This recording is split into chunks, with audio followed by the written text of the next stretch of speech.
Okay, should we have a motion to call the meeting to order?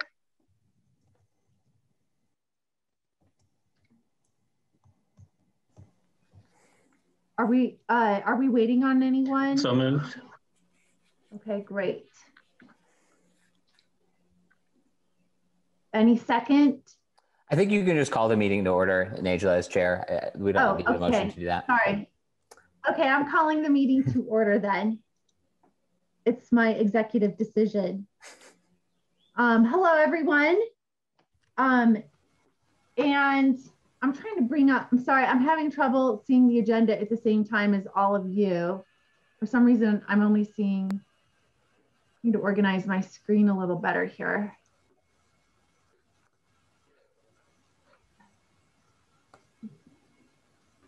Slide.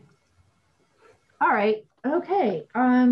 Yeah, so let's just start with roll call. I'll begin. Najla Routsong, chair and member of BCOS. Matt Flaherty, council appointment to BCOS. Lauren Travis, staff liaison. Nolan Hendon, county appointment.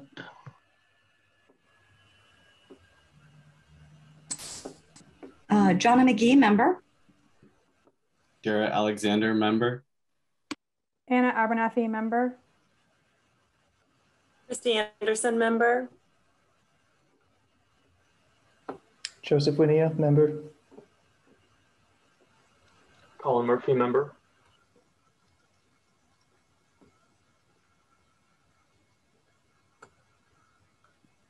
Alicia Hardy, I'm a mayoral appointee.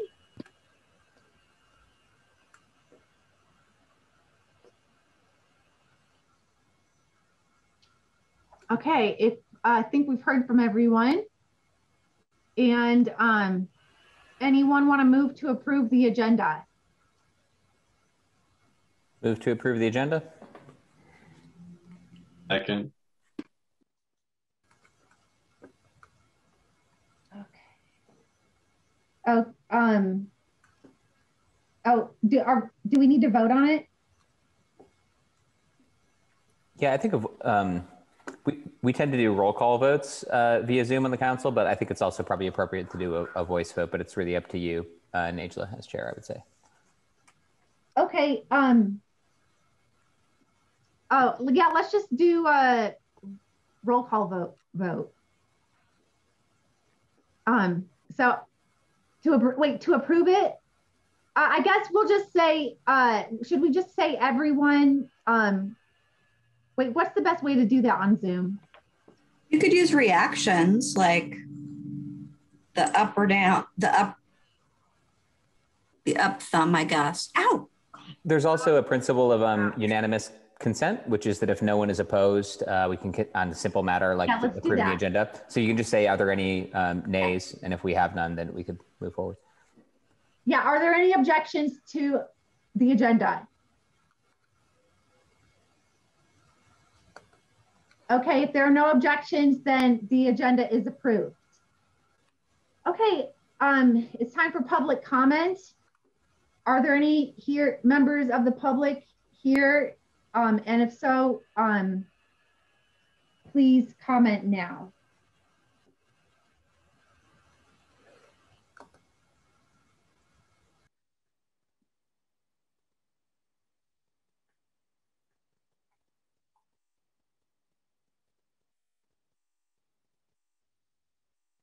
All right, it sounds like there isn't anyone from the public here tonight.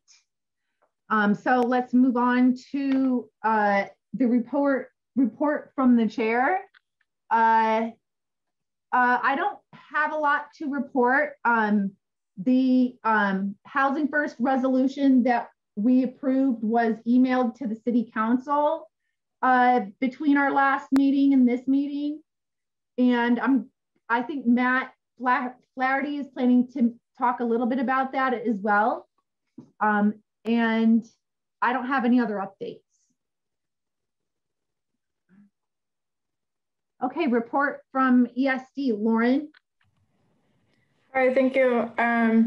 Today, I just wanted to kind of give a preview of the climate action plan. Not all of the commissioners were on the commission when the commissioners had seen it in its previous revision. So the plan will be going to council next Wednesday for a presentation. It would be either adopted in full or not, depending on how what questions the council members might have, etc. So I provided a copy prior to this meeting.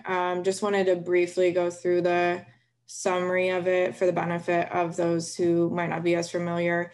It follows generally a similar structure to the Sustainability Action Plan, which people might ask, why do we have both? I think the important thing to note here is that while the Sustainability Action Plan is a great framework, it lacked a lot of specifics about how we might reduce emissions and prepare for climate change, which is a very specific concern moving forward in terms of how local government and the broader community are responding to these challenges. So the bulk of the actions relating to reducing emissions fall within transportation, land use, and energy built environment, because those are areas of that Bloomington in particular is contributing the most emissions within. And then you can check out waste management as well.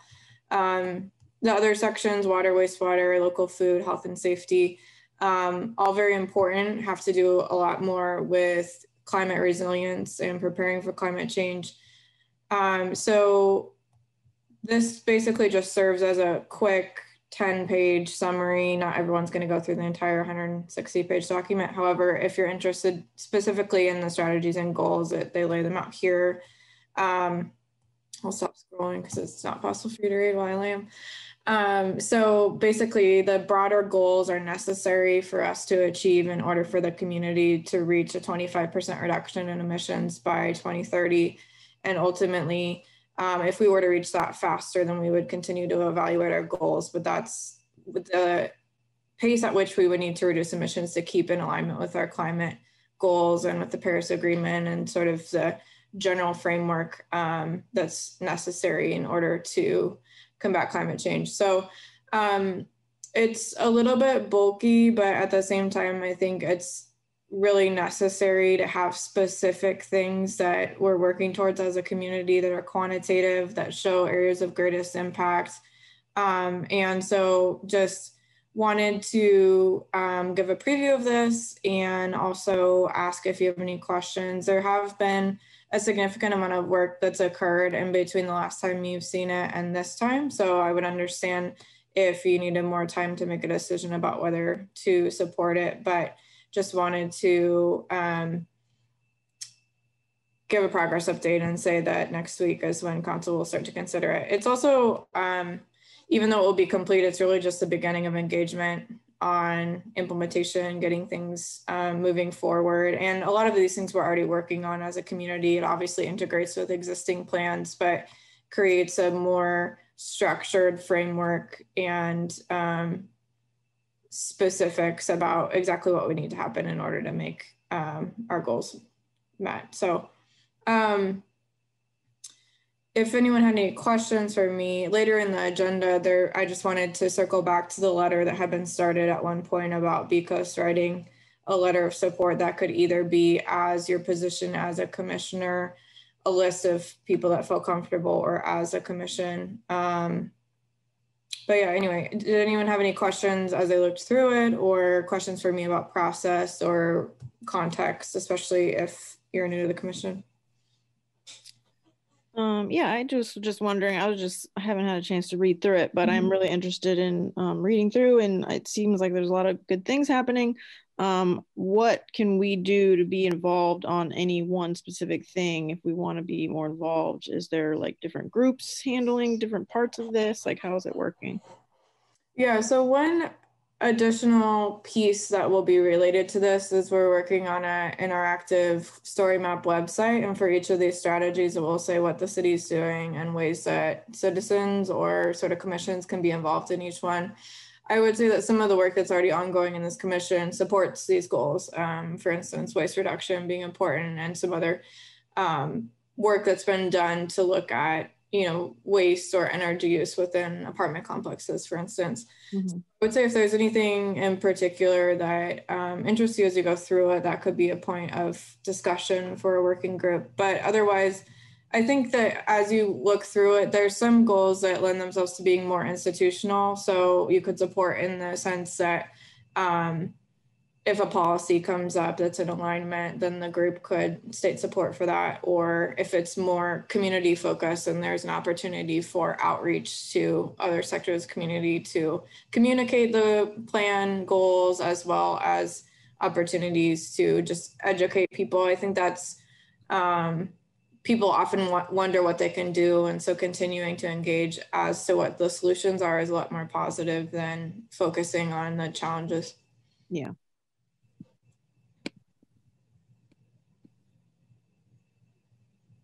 I have a question. Sure. That goal there with transportation land use, why is it worded as decreased vehicle miles instead of like as a positive, increase bicycle pedestrian or something like that? How do you, you know what I mean? How do you measure it? Because how do you know what it would have been if you hadn't have done all that? And why is it quantified that way?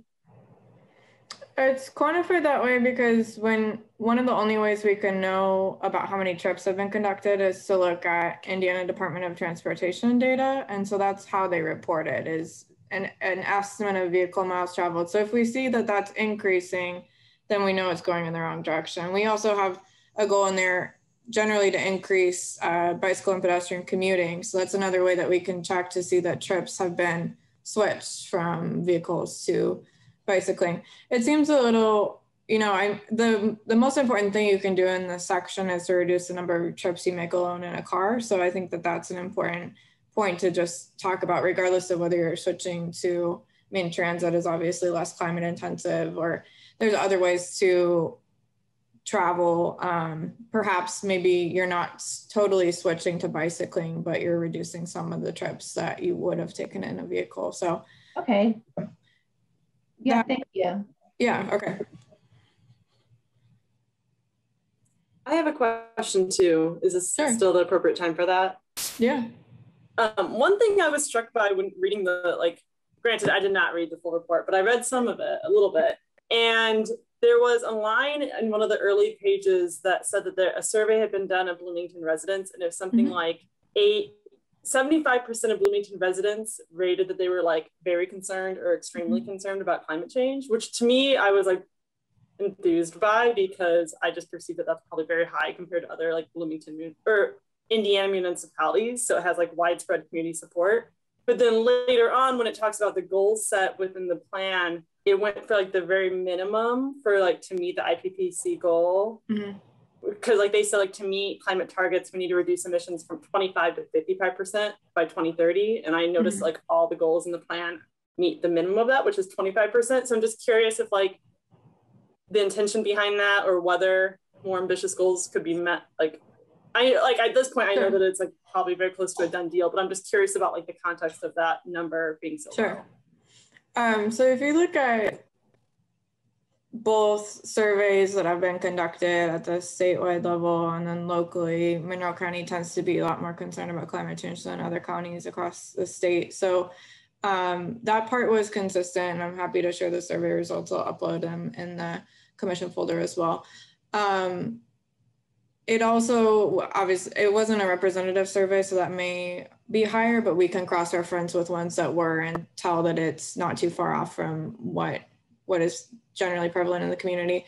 The second part of that, I think the conservativeness, we have met our climate reduction goals to this point. A lot of that has been achieved either through just generally the utility switching to a larger percentage of natural gas over coal, and also just efficiency improvements that have occurred over time. So we can see that emissions have declined over the last 10 years per capita, even as Bloomington has grown. So that's encouraging. One thing that is really contingent in how quickly we decarbonize is we have a very coal intensive grid. So there's a lot of promising signs that that is shifting. But I think that that's really contingent on our local emissions because a lot of them come from electricity use. So there's promising trends, and we continue to see increased prevalence of solar, and that's one thing that we're really trying to encourage and finance and promote because it makes it easier than waiting for the entire sort of local electricity grid to catch up with where even some other states are. So it is a bit conservative in the sense that there's still a lot of activities that would need to occur to get to a 25% reduction. But if we look at year over year, it's possible that we could meet those faster if there were some other developments that happen. Thanks. Mm-hmm. So just to confirm, Lauren, you would like us to draft just a short letter of support and then maybe take a vote at some point on how many people wanted to support that?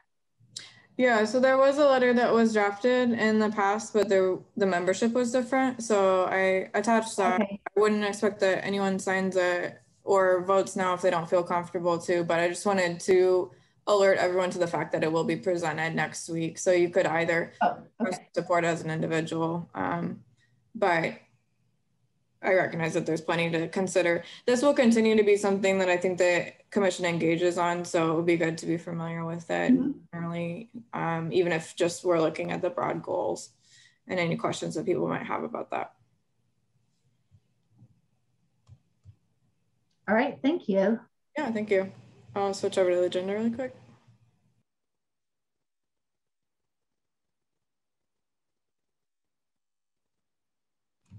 Matt, do you have anything? Sorry, just realized that was the next post. Yeah, I'll just follow up briefly. Thanks, Najla and Lauren, for coordinating and sending the Housing First resolution that BCOS approved in February to the council. Sorry that took a minute to kind of get sorted. We had kind of a lot going on at council, and President Sims was out for a little bit.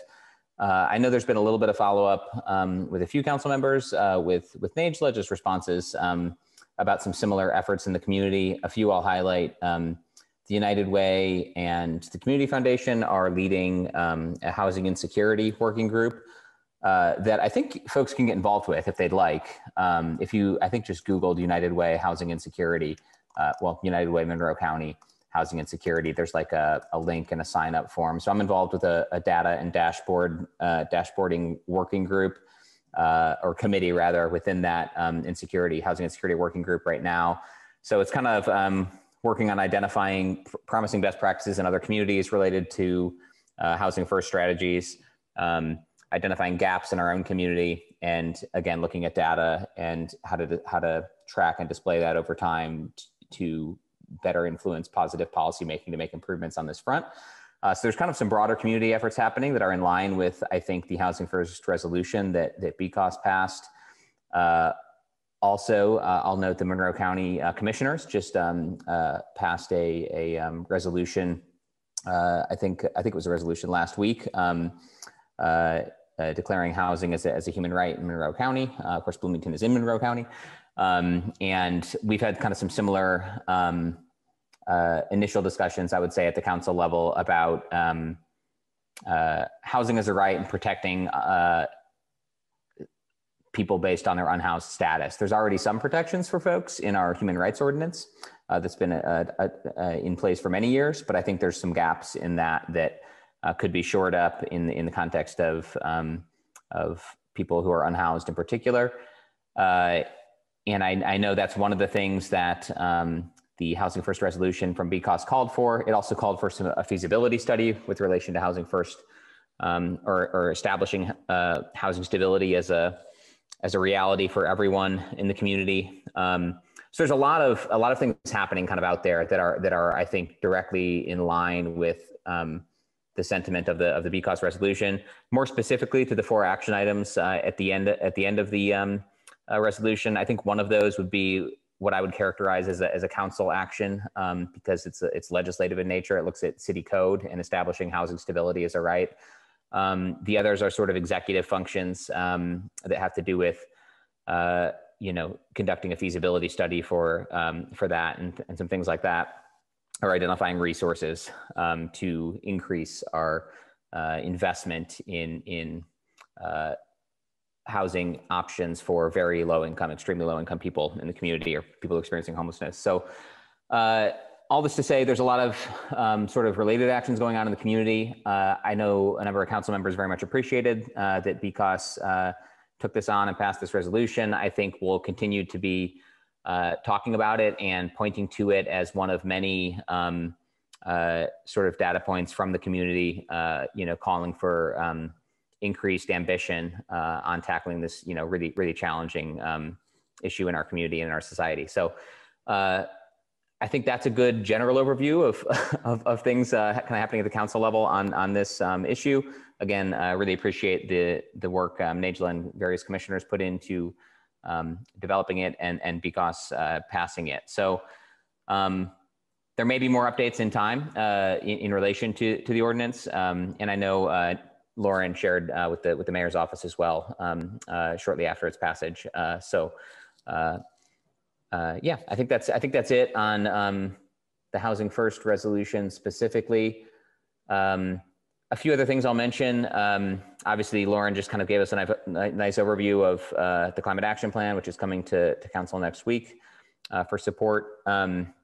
Another thing I'll mention, I'm meeting with the Environmental Commission on Thursday this week to talk with a community resident, Hugh Kramer, about perhaps working on regulating gas-powered leaf blowers and other sort of lawn equipment, which are actually extraordinarily highly polluting.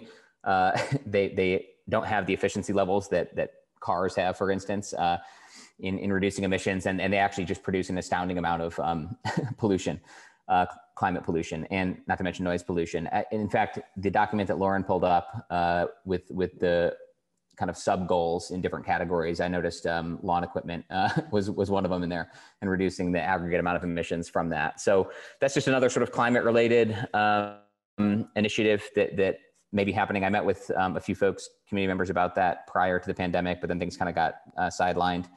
But that's something potentially in the works. Final note, there's Unified Development Ordinance changes happening in relation to the mapping of various zoning districts and some related text amendments. Those have been working their way through the Plan Commission and through various proposals from the Planning Department over the last 6 months, and they're now at the council level. So that's the next few weeks, a month really, probably or more. We'll be looking at those. There's a lot of implications for sustainability generally, whether it has to do with trying to limit sprawl and use land efficiently, make sure that homes efficient homes can be built, and as well as the social sustainability aspects of housing affordability and all that. So a lot of I would say social economic and environmental sustainability implications of land use and zoning decisions. So that just may be of interest to members to attend those meetings and weigh in with your perspective, or to email and reach out to your council members about it as well. So I think that covers most of the things that are happening. That obviously everything has a sustainability component to it, as we know here on BCOS. So yeah, that's all I got. Thanks.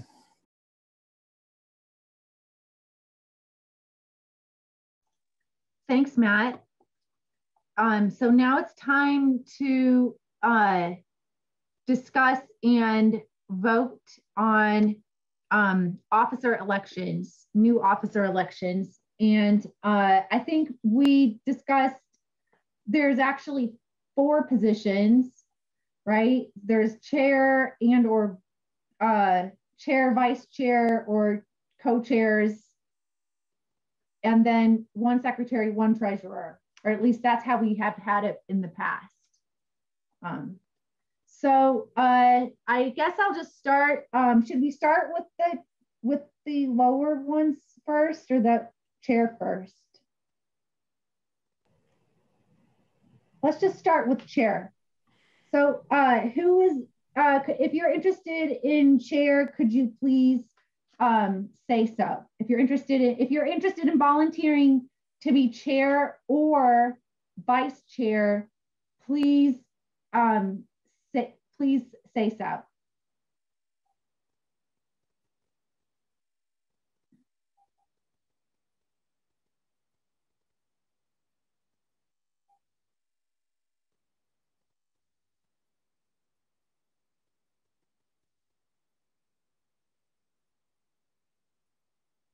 If no one else wants to do, I can do one of those positions. Okay. Or run for it, yeah. Okay, great. So you're interested in that, Jarrett. Is anyone else interested in chair, vice chair position, serving in that position for the upcoming year?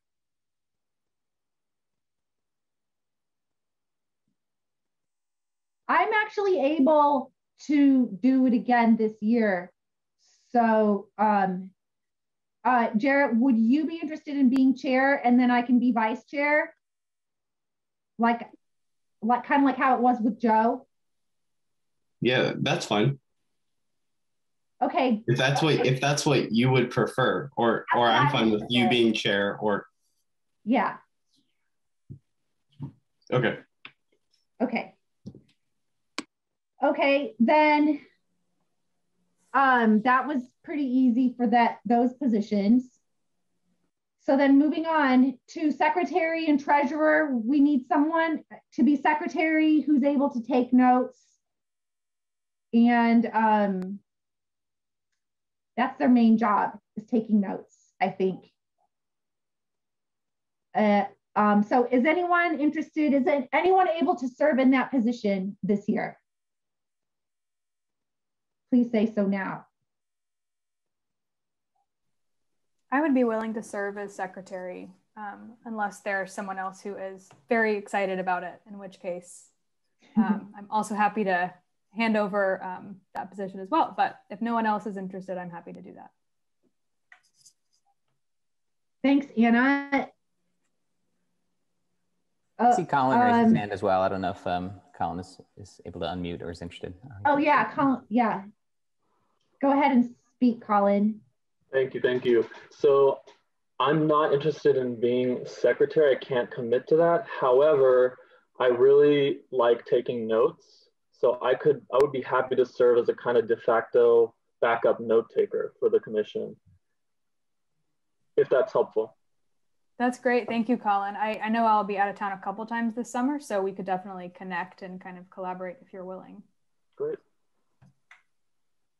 I actually had a question. Lauren, perhaps the staff liaison, can you clarify, and I'm just not recalling us managing money on BCOS, and I'm wondering what the treasurer position or what the history or recent use of that position is. It would really only be if there was a situation where we, for instance, like as a commission applied for a grant, or there was a specific expenditure, like in the past when there were awards for businesses and there was a nominal amount of funds. But in the past year, I mean, especially with Zoom meetings, there haven't been any expenditures related to the commission. So it's necessary in the bylaws to have one, but it would be one of the less involved positions. Well, I was actually thinking to suggest if you're willing to do some part-time note-taking, Colin, maybe if you're willing to serve as treasurer, Colin, then we can just call you that, and then you can help the secretary when needed.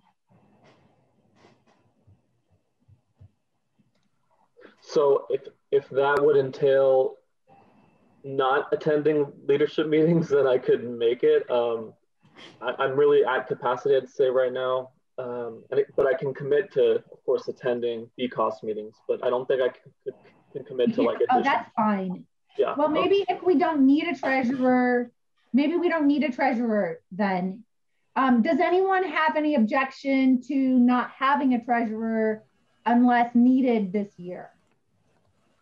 It sounds like we probably should via the bylaws, as Lauren noted, that's my thoughts. Also, there aren't generally leadership meetings of BCOS leadership, right? No, we don't have executive meetings. No. So if that helps Colin as well. Okay, that's good to know. Yeah. So we do need a treasurer though. I will note that as an alternative, we could potentially amend the bylaws with a 2/3 majority vote to modify the definition of the treasurer to be on an as-needed basis.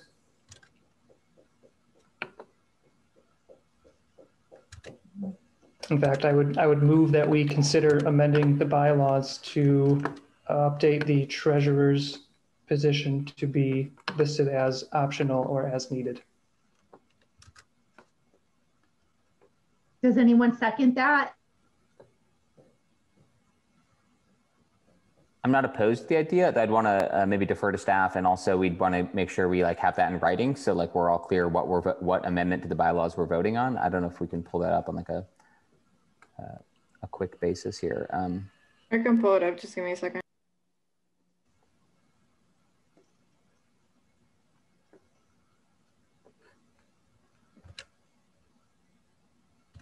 I also have it up presently.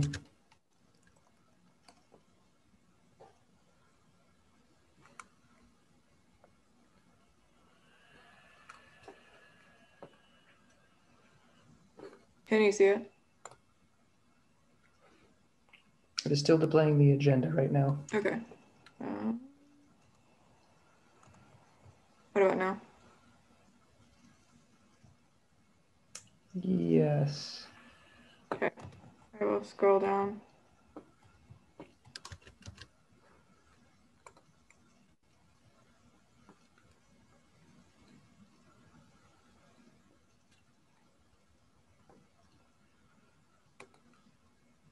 So we may run into Bloomington Municipal Code issues here. That was my other concern. Let me look up that section.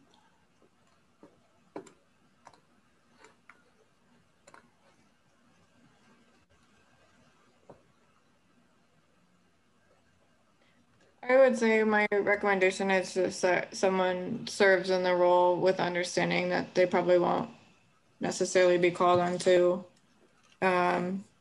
facilitate or execute any identified funding sources, so that if it were to occur that we had an opportunity for a grant in the future, we wouldn't have to re-amend the treasurer role or anything. I'm comfortable with that. So I think if we don't have multiple nominations for the executive committee, we can, or you all can just vote on it as a slate, so that we're able to move to the next part of the agenda, if that's all right with Nisha. Well, and I was just noticing it already says as required by BMC, right? Right. So I think it's already in there as required by, I think we just need someone to serve in the role, like Lauren said, understanding there's not much to be done probably. Wait, what's BMC?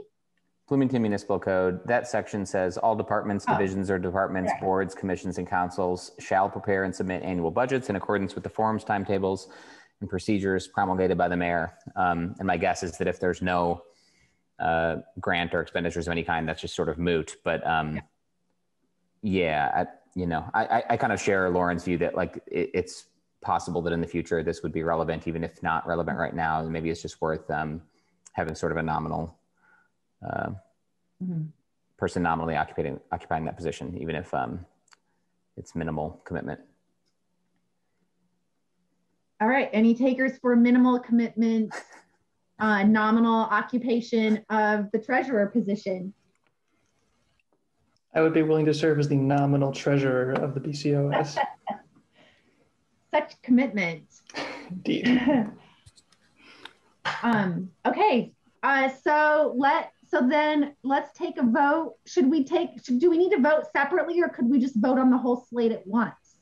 We can do slate. Okay, great. So I'll go ahead and just repeat where the slate we have running for office that we're going to be voting on is Jarrett Alexander for chair, myself, Najla Routsong, vice chair,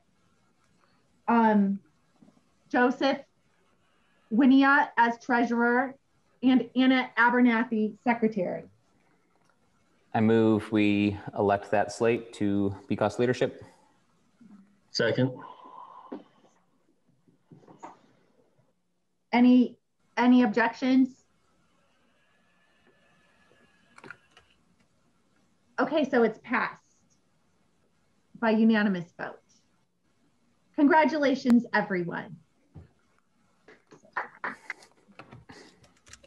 Okay, calm down. All right, sorry, I scared my dog. She doesn't like clapping.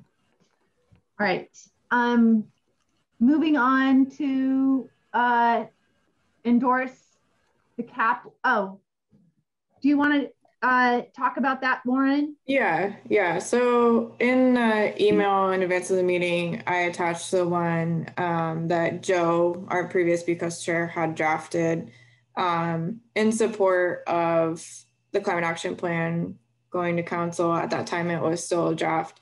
So the action, since it sounds like most of you have not had the opportunity to look at it enough, either could send an email in support of it as an individual, or if people felt comfortable either signing individually or as a group, I'm open to discussion either way. But regardless, just to state that it aligns with the goals and objectives of the commission, and that BCUS is named as participating and helping monitor and assess implementation of the plan's goals moving forward. So I think that some participation of the commission in endorsing it would be good. But again, if you would like to send a message as an individual, it would just be to the council address, which I can share with you after this as well. Lauren, just a quick question. Given the timeline of the climate action plan, I wonder whether it'd be possible to go ahead and vote on the actual content of the letter and then adjust the, since currently the letter is dated from, I think, December and lists the old members. So I wonder if anyone, if folks would be comfortable voting on the content of the letter and then just adjusting the date as well as the commissioners, just to get it to council before that discussion next Wednesday. So I don't know, I guess I can move, I guess I can make a movement if anyone else thinks that would be beneficial. Yeah, I like that idea. And it also gives us time then to read over more details in the next week and, you know, discuss it or rescind our vote if needed, right? Is that right or not? If you voted to accept the content of the letter, I would just make the adjustment to the date and forward it as a staff liaison. But I can also pull up the letter right now if that's helpful. I think it's pretty general in its frame, like it calls out kind of past actions, the role of the commission, and then I would say like the key, you know, sentence is that not only does the commission believe that the climate action plan is a positive step forward for the city of Bloomington, but it's our belief that the climate action plan has the capability to energize and mobilize member, you know, et cetera. So I mean, like that's kind of the thrust of it, is like, this is a good step forward, is kind of how I read it. And I agree. So I'm comfortable voting on the content of the letter tonight as well, I would say. Awesome. In that case, I move to review the content of the letter in the, I guess, or has everyone gotten a chance to review it? I guess I move to vote on the content of the letter with the understanding that we can make adjustments to the date and listed members retroactively. Just to clarify, the letter references it being in draft form. Is the version that was shared, like the 160 page, is that the final version now? Yeah, once the council makes a vote, it will be accepted in its totality as the version that was sent to you.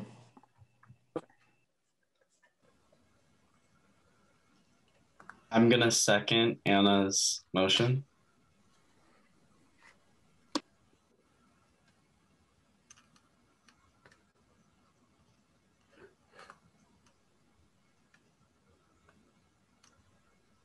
Najal, I think you're, were you speaking? Yeah, Najal? I think sorry, I was just asking if there was any objections to, but if there's any objections to looking at the letter and voting on it. I don't think so. So let's go ahead and look at it and vote on it.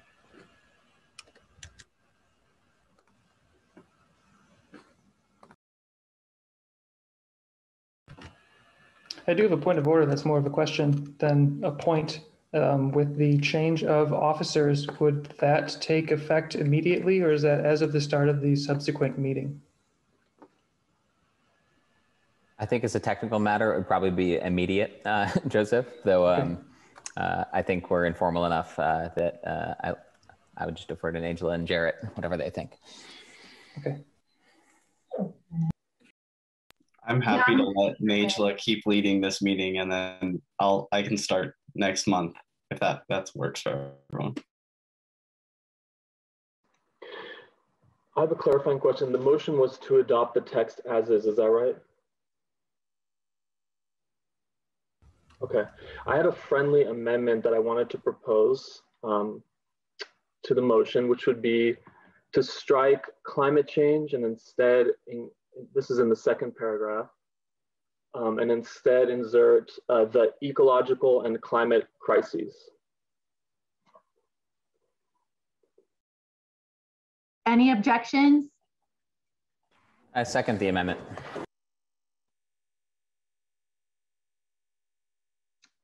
I also agree. Okay, so no objections. I think that amendment passed.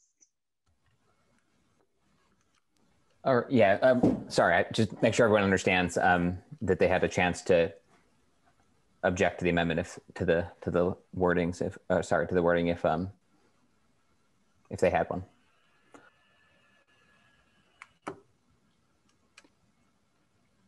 And I make an incidental motion that we do roll call votes for non-trivial decisions going forward. Can I make another line item edit? Suggestion. I would like to remove, if possible, of rising temperatures, just because climate change causes a bunch of things beyond rising temperatures. So to just make it more broad and say must be taken by all to minimize detrimental effects due to greenhouse gas emissions. Is that too nitpicky? So I'm thinking about flooding and all sorts of precipitation changes beyond just temperature. I second the motion. Any objections? Najla, I think, yeah, just I support Joseph's thoughts about either a voice vote or a roll call vote in the affirmative. And for a roll call vote, you could, as chair, could simply go down the list of people and we all say aye or nay, and then it would be a little clearer, perhaps. Up to you, as chair. Okay, I'll go first. I vote yes. Colin, how do you vote? Aye. Jarrett, how do you vote? Aye. Nolan? Yes. Alicia? Yes. Jonna? Are we voting on the changes to the letter or the letter itself? Change, the most recent change. Oh, okay. Aye. Matt? Yes. Lauren? Anna? Aye. Christy? Yes, aye. Joseph? Yes. And did I leave anyone out? There's a couple other screens. Okay. Could I ask a quick clarifying question? Sure. I'm taking notes, so trying to live into my role here, but I don't have the exact wording that we just said. I don't know if, I heard someone typing. I don't know, Lauren, if you were writing that down, but I was just wondering if we could. There are no abstentions or no's, so everyone present voted aye. Oh, no, sorry. I meant just the wording of the. I think she's asking if you could repeat, Christy, if you could repeat what you suggested, the change. Yeah, I'll try to repeat it and I'll pop it in the chat. So okay, the idea would be for that. I'm sorry to split hairs. It would say under the present threat of climate change, actions must be taken by all to minimize detrimental effects due to greenhouse gas emissions. So basically cutting of rising temperatures.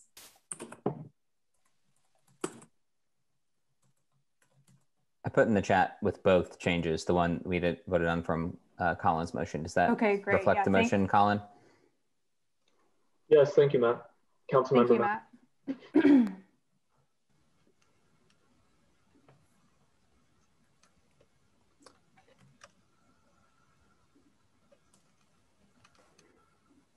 Sorry, I didn't realize my video was off. I think we have if there aren't any more amendments, we could, we then have an amended letter that we could take a roll call vote on whenever the chair is ready. Okay. So I'll start again. I vote yes to approve it, to endorse it. Colin? Aye. Jarrett? Yes. Nolan? Yes. Matt? Yes. Jonna? Yes. Alicia? Yes. Lauren? Anna? Yes. Joseph? Yes. Okay, so that passed. That amendment. Oh, wait, no, that we were voting on the endorsement, right? Okay, perfect. So that passed. We have endorsed the letter. Okay. So I can update the date as well as the membership. Are we all agreed that we should go ahead and replace? I just want to make sure everyone understands their name will be on this actual amended letter with the new date. Okay, great. You could put Jared's name as chair since he's chair now. He was officially chair when we voted on it. Perfect. I will do that. Thank you, Anna. All right, so moving on to energy innovation and carbon dividend legislation. Let's discuss that, the presentation we had from the guests last month. Does anyone have any comments to share on that?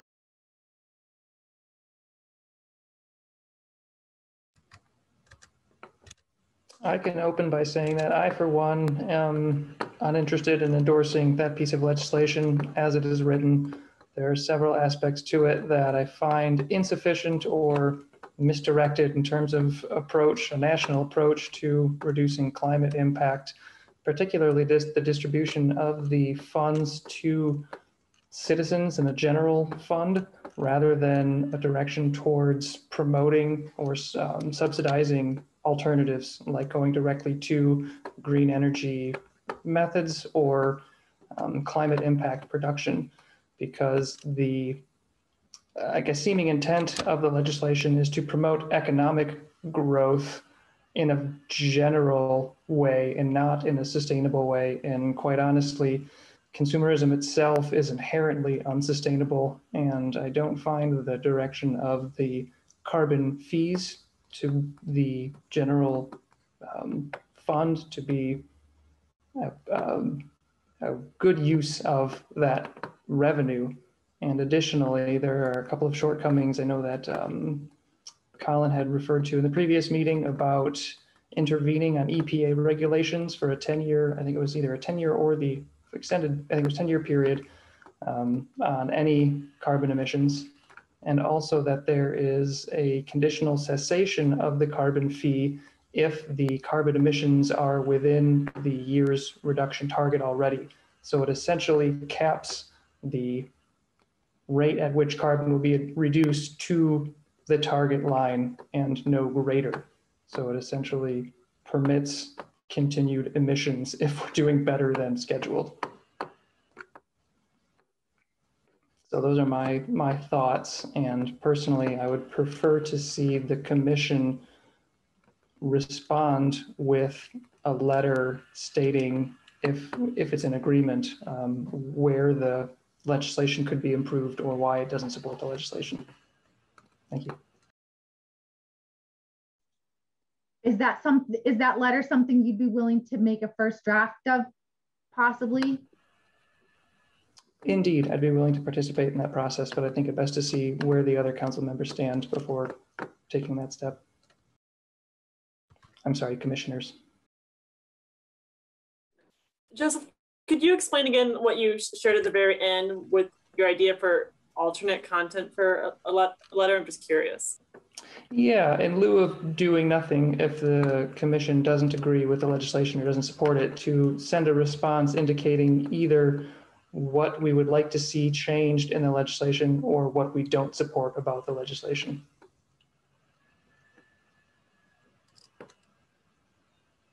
Does that respond to your question?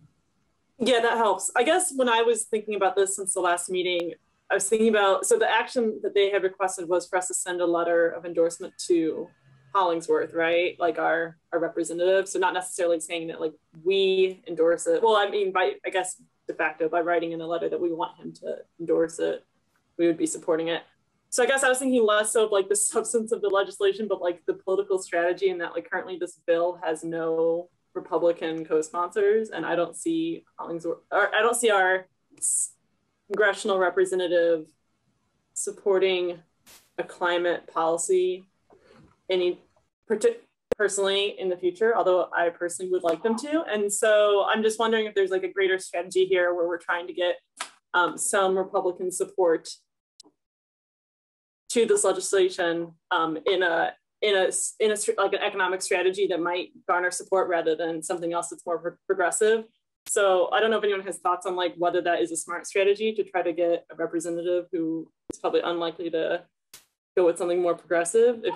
Yeah, that's what I'm just thinking out loud about, like whether there's a greater strategy to try to get our representative as one of like the few Republican co-sponsors on this bill as some sort of like first step in future combinations of policy down the road. I was unable to join last month, unfortunately, but I've generally kept, half an eye on Citizens Climate Lobby and what they've been doing for the last number of years. And it's an interesting discussion, an interesting question. I appreciate the thoughts of both Joseph and Christy. And I kind of share the view that there are significant shortcomings. And I'd have to dig into the details on like the most recent version and exactly how it's being framed and kind of what's being traded away. Because part of the concern is that I don't think we're going to get to net zero emissions without a price on carbon. I think there's broad agreement around that. Citizens Climate Lobby thinks that a carbon fee and dividend is the most politically, possible way to get that. But I've seen a lot of discussions around it, like that if Republicans, for instance, could get on board with something like that, that it's, that's it, or that it indemnifies companies against liability for other things. Also, there's no justice component at all that impacts how distributions of changes occur or happen. There's economic efficiencies to pricing pollution in terms of low cost emitters reducing first, but that also can have the potential to concentrate pollution in areas. And that has historically been low income and racial minority areas. So there's significant gaps to carbon pricing as the sole tool to addressing climate change. And I think some folks, Democrats who support this type of legislation would probably say, well, we are going to do more. But I've seen like too much of folks, kind of saying like, my concerns are that, that if this passes, that's the climate legislation we get, and that it has some serious flaws. So I kind of, have concerns about endorsing it without caveats also, and would need to, frankly, dig in a little more if before knowing how I would want to vote if the commission did want to endorse it. And if we're not going to endorse it, I think maybe just to respond, Citizens Climate Lobby is not going to change their approach on the carbon fee and dividend based on what PCAS says. So maybe it's just worth expressing some of our concerns about the shortcomings, if that's the case, and in an email or something. But happy to hear others' thoughts as well. Yeah, I'm kind of agreeing. I've heard about the carbon dividend before, and also have heard the issues with it. And the only other thought I had was there are several pieces of climate legislation that are they're in the queue, you know, like they haven't even got to them yet. So I'm wondering if there's value in us, maybe me, going through and making up a list of all the legislation that's kind of in the queue, and then maybe we can decide which ones we feel better about endorsing and maybe which ones we feel better about trying to get Republican support for. Because like you're saying, you know, we don't want to support something that's not the right thing. It's not good. That's the big problem with the energy and carbon dividend policy, is that it's not doing enough. And we all agree that we need much more aggressive change. And I have seen legislation that's in the pipeline that could be better. So maybe it's something where we need more knowledge, and maybe I can come up with a list of stuff for next time. I think that's a great idea. I really appreciate that. And I think that's also a great way for kind of this commission to participate in our community, and also just, I think, politics as a whole, and to also, you know, represent our community and show some leadership as well. So I really appreciate that idea. Yeah, I'll just come up with a list and maybe a general summary, because I can't read everything. Tell me if this is an inappropriate shortcut, but if you're willing to do that work, that's great. But I know that I wonder if instead it would be more appropriate to write a more general letter saying that we support bold climate action. So like the same idea, sure. Send it to Hollingsworth from the commission, draft something like that without getting into like the specifics of certain policies. I don't like, maybe that's too broad. But rather than do like assigning this homework of like individual policies at the current level. I mean, I think both strategies are good. I think you're right. Just having something that says what this commission would want to support and want to see, that seems like a really great idea. But also having a sense of what real legislation is out there, because the government's going to vote on it. You know, it's happening. We don't have control. So just to clarify real quick, I think their first ask from us was they have a website that I just put in the chat. And that was their main ask, is for us to endorse it there, but that wouldn't give us the opportunity to qualify the endorsement. So I don't know if there's two ways we want to go about it. If we do want to endorse it on that website, which again, would just be kind of a broad endorsement, or just skip that ask altogether and respond with a letter.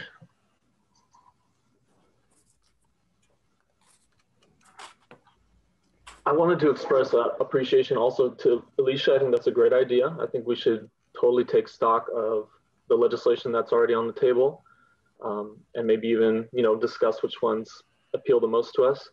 I wanted to reiterate my critique of this legislation. I guess there are two main points.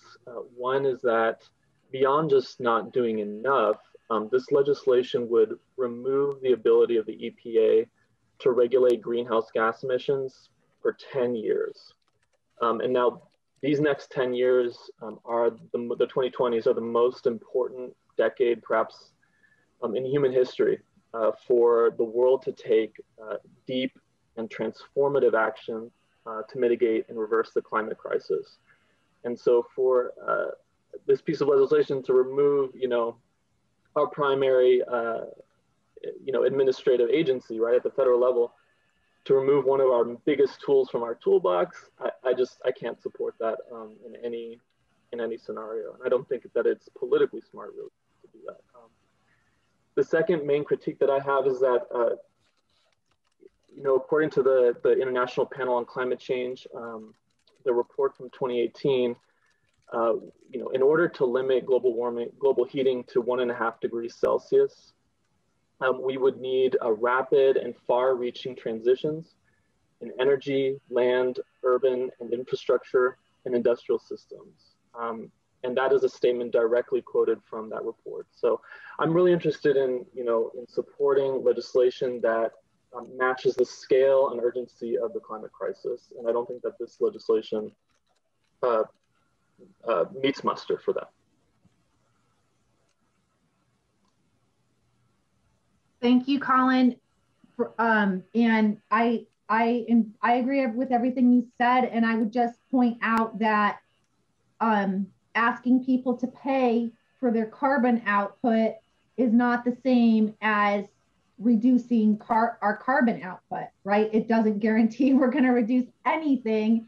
And so why are we putting in a middleman of raising money and this whole dividend thing?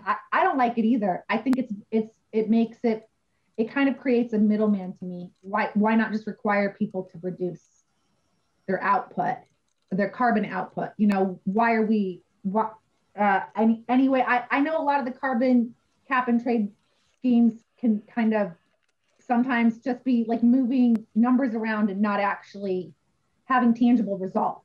And so I'm also suspect of endorsing this legislation.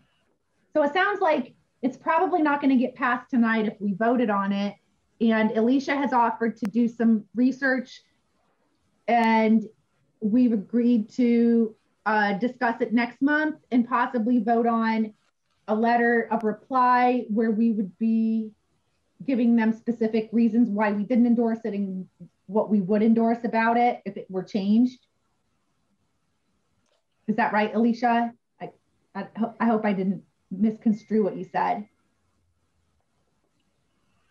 I don't think we decided what the letter contents are going to be, but it sounds like I'm not sure what's the best, because who are we replying to? What's the goal? Yeah, I'm looking at my notes from last week or from last month, and there were 3 asks that Lee had. And I think, well, the first one was to endorse this specific legislation as a group and on the website, which I suspect if we were to vote, that would not happen. The second was to write a letter of support to Braun, Hollingsworth, and Young. And then the third was to set forth a formal resolution endorsing this policy. And so it sounds like the first and the third really won't happen in either way, shape, or form. I guess my thought was maybe the second one, some letter of support, would instead it wouldn't align with what Lee's asking, but instead of doing nothing, I'd love for this commission to think about writing a letter of support in form of some other policy that we can get kind of rallied around. Does that make sense? Does that kind of summarize what we talked about today? I move that. Any other comments before we take a motion to act on this? I was just going to move that to conclude the carryover business from the previous meeting, that we vote on in the endorsement of this legislation as requested. Oh, okay. Yeah, we should take a vote on it, to take an official vote. Yeah, good idea. So let's vote on the legislation. First, I'll start and wait. And I vote no. Colin? No. Nolan? I'll abstain. Matt? Abstain. Anna? No. Alicia? No. Jarrett? No. Christy? No. Joseph? No. All right. Does anyone want to make a motion for how we would follow up alternatively to this legislation?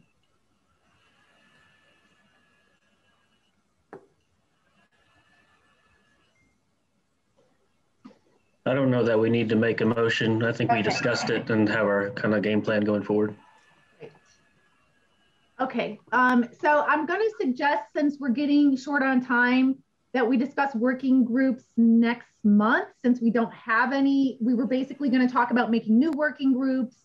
And so there shouldn't be a lot of report outs from those working groups. And that will give us time to discuss new business. What do you guys think about that? I actually can say, in terms of the update from the waste reduction working group, there is no content. So you can consider that addressed.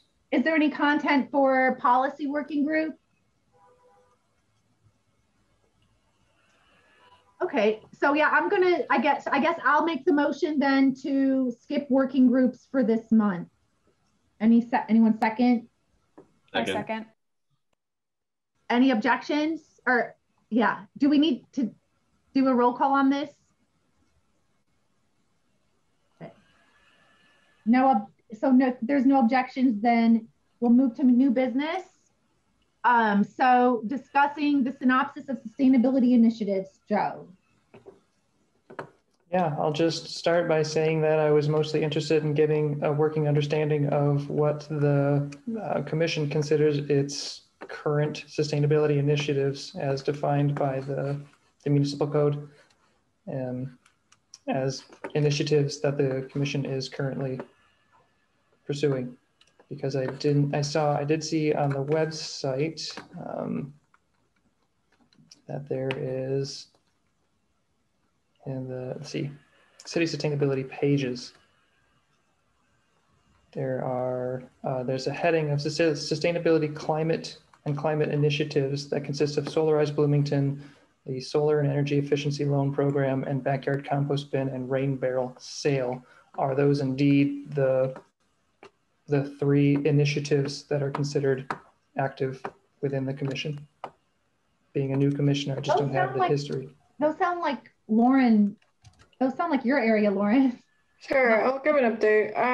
I wouldn't say that encompasses everything that's happening, but actively we have the loan and grant program that was started in February, and we've had some nonprofits who have applied and are moving forward and getting energy efficiency and solar improvements. The climate action plan, there's also ongoing solar education. In terms of what the commission has been working on specifically, that's changed over time, but currently is usually reflected in the working group. So conversation about multifamily waste reduction is ongoing. In the past, there was some awards that were given to sustainable businesses if the commission was interested in continuing those. And then I'm obviously endorsing policies being another action that's been taken, and then general reports on sustainability issues of concern with public outreach. So reporting to council areas in which the commission has either collected data that we are struggling as a community in sustainability, or areas that they have determined are of particular, that we're doing particularly well in as well. So that there's a part in the code that talks about an annual sustainability assessment. I think there's one copied from several years ago that was conducted that was a bit more comprehensive, but in the past, it's just been sort of a verbal update to council. Okay, so in terms of, in particular with the code that defines the Commission on Sustainability, Chapter 2.12.100, Section 8A, to coordinate ongoing and to propose and promote new sustainability initiatives. That was sort of the part that I was interested in knowing what was actively being pursued. And so that would be, you said, the working contents of the working groups, which is for the waste reduction group, the multifamily waste reduction. And then the others you said were endorsing policies and general or proposing new ones. Okay. Yeah, I would suggest that since we have so many new members, like now's a good time, maybe at our next meeting when we talk about working group ideas, maybe some of, if we have an idea for some new initiatives, maybe that could be a working group to work on that. Okay. I think that answers my question. Thank you. Mm-hmm.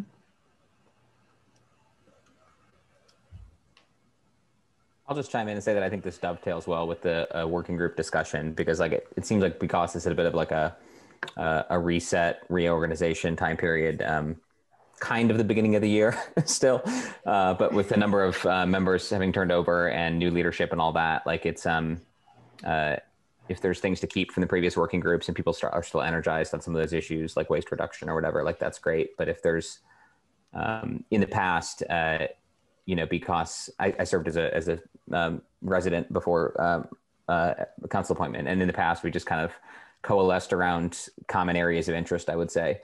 So it's really at the commission's initiative, I think, Joseph, to kind of take up what they want.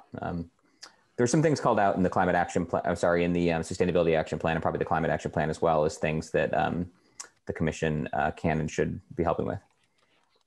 Yeah, I was just going to reiterate that if you look specifically in the areas in which BCOS is called out, it's usually typically in the sustainability action plan where BCOS can provide sort of connective tissue between city council administration and the community on issues or initiatives that involve, like the public education outreach, and then also just looking at like multi-sectoral issues. There had been some work done in the past to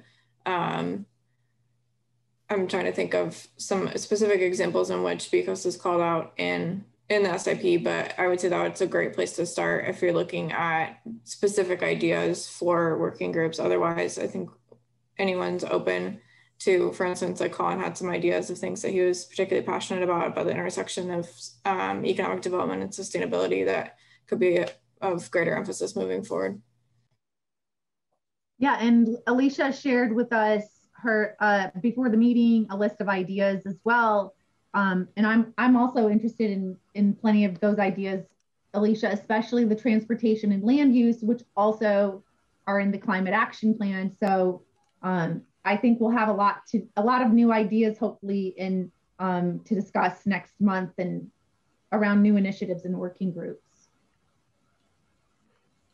Yeah, I sent that out just as kind of a brainstorming, just to start thinking about ideas. And I have a lot of ideas in there, but obviously they all need to be fleshed out. So if anybody wants to just look through that, and then next meeting, then we would all kind of just decide like a couple ideas that we're most interested in or something, or like topics maybe. Yeah, I also like the idea of Lauren's suggestion of seeing what's in the climate action plan also, that if we're interested in helping carry out one of those areas, that could be a way to organize one or two of the working groups.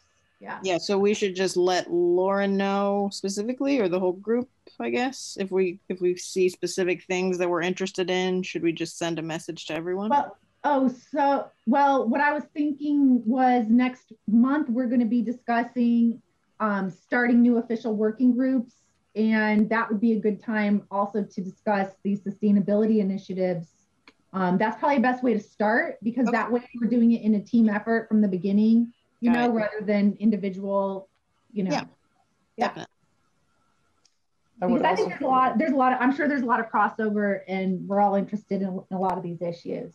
Yeah. I would also suggest that we make use of the shared drive space. I believe BCOS has a Google Drive access where we can collaborate on files during the in-between time, so that if, Alicia, I don't know if your file is in that space or not, but if we could agree upon a single location for potentially commenting and collaborating for content, we could be able to generate thoughts and ideas in between meetings rather than try to have the entire discussion during our 1 hour session. Yeah. So the document I sent out is on Google Docs, so anybody can comment on it. But if you want to, if we should put it somewhere else, that's fine too. Did you say there's a shared space somewhere else, or is Google Docs all right? There is a particular folder, I believe, that BCOS has allocated for its use. I'm browsing to it right now. Yeah, we've also discussed before how much work we can get done between the meetings. Lauren and Matt, can you guys weigh in to make sure we're following all the policies? Are we allowed to do much work between the meetings like that?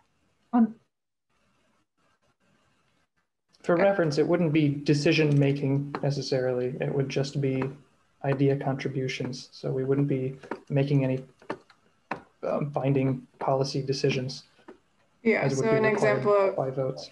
An example of something that would be fine is like what Joseph was doing in the past, where information was being collected on multifamily recycling and shared in that folder. And so then people were able to reference it in between meetings. We just wouldn't want to be generating you know, revisions of something that was voted on. Yeah, without, I think contributions. discussion is where it gets gray too. I think sharing information, sharing documents probably is okay, and sharing data, right?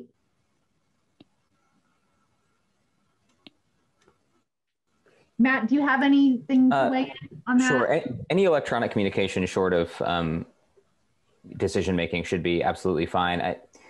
It's a bit of a question, honestly, that we probably would want to clarify about how working groups function. Sort of the more formal, the more like a committee or body it is, you know, the more likely that is a public body that has to have noticed meetings. So things that are ad hoc, probably less so. I would frankly defer to the legal support for this committee for this commission rather to weigh in on any particular guidance. Maybe that's a question, Lauren, honestly, that if you don't mind asking whoever our legal support is for the commission to weigh in on kind of the limits of yeah, working group type of action. Yeah, it would just be if there's a quorum of people meeting, it would need to be a public meeting. So if you all are working on stuff in between meetings in preparation for the meeting, I don't think it's a problem. But if at any point you would like me to create a actual Zoom meeting link, please let me know as well, because you can collaborate on Zoom as well. I guess just to clarify, like the council is 9 members, of course, city council, but we have committees, which are 4-member committees. When a quorum of committee members meet, so that's 3 out of 4. Those are public meetings as well. So that's all I meant by if I would want to defer to legal staff to define whether a working group, a meeting of a working group that might be only 4 people constitutes a body that needs noticed meetings. I frankly don't know. And I think the more ad hoc the nature of it, probably the less so, but maybe something worth clarifying actually going forward. So does that all make sense? I'm sorry.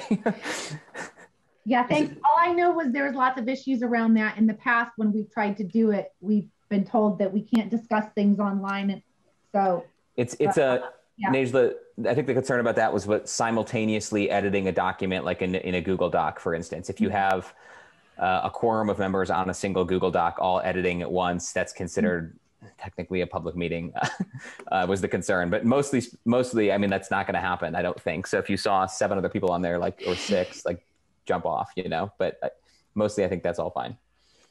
Oh, great. So if I may distill that down, the legal worries are about assembly notification requirements and not about the content itself if we were to be exchanging ideas in a file. Okay. Okay, good. All right.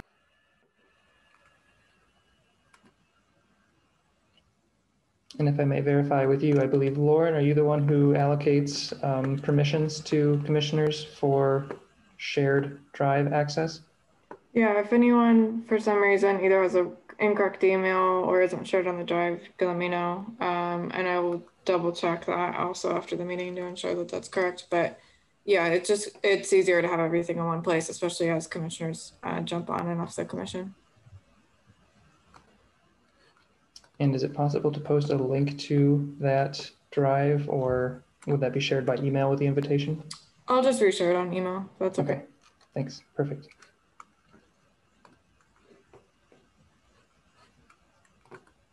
And then in that case, Elisha, if you wouldn't mind moving that file, or I could, if you prefer, locating that file that you shared into the BCOS directory, then we can be sure that everyone has access to it. Yep, I can do that. No problem. Great, thank you.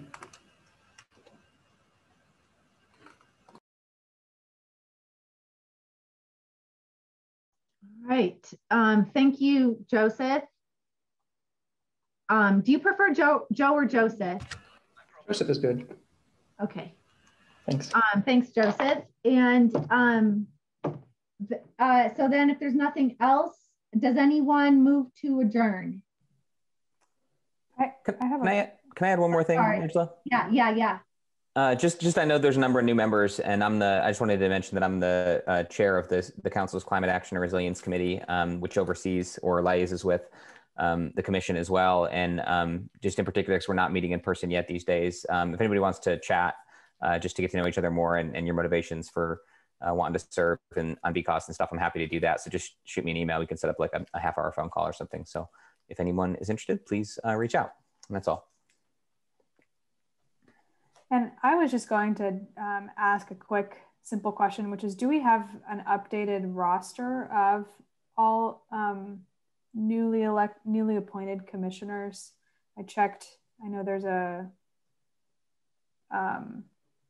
like a spreadsheet in the Google Drive, but I don't know that it's updated. So I was just wondering. Go in and update it. Okay. Last time I think it was updated was when Joe did. So there's okay. A couple of new appointments, obviously. Great. Thank you, Lauren.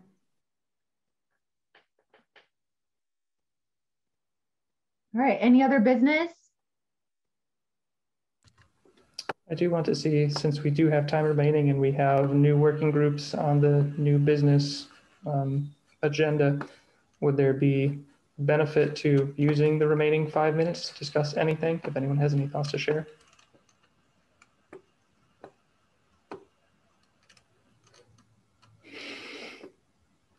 Very well. All right. Does anyone move to adjourn?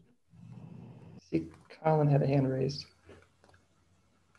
Oh yeah, thank you. I was just gonna say that I have prepared a presentation, but I think it'll take longer than 5 minutes. So probably best to hold off. Well, to be fair, we have 7.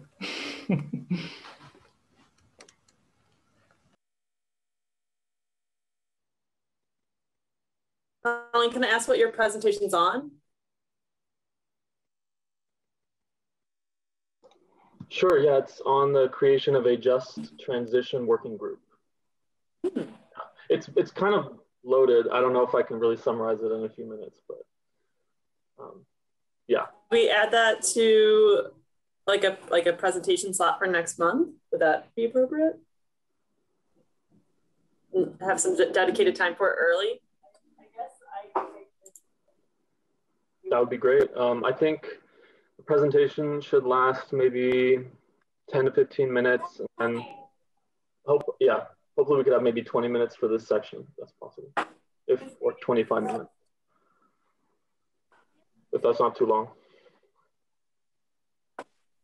I think that would be great. I would definitely like to also have some ample time to devote to the discussion of the new working groups and sort of the future engagement of the BCOS.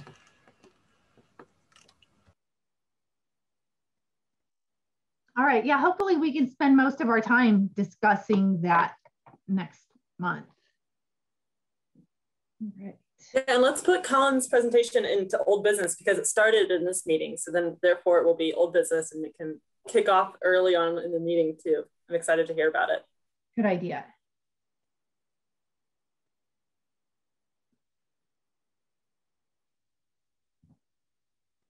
Yeah, he can kick us off as well. And that way we're not repeating ideas too. So he can get started and then maybe Alicia can go, whoever. Yeah, I like that idea. Colin can kick us off. Okay. Any other comments on working groups?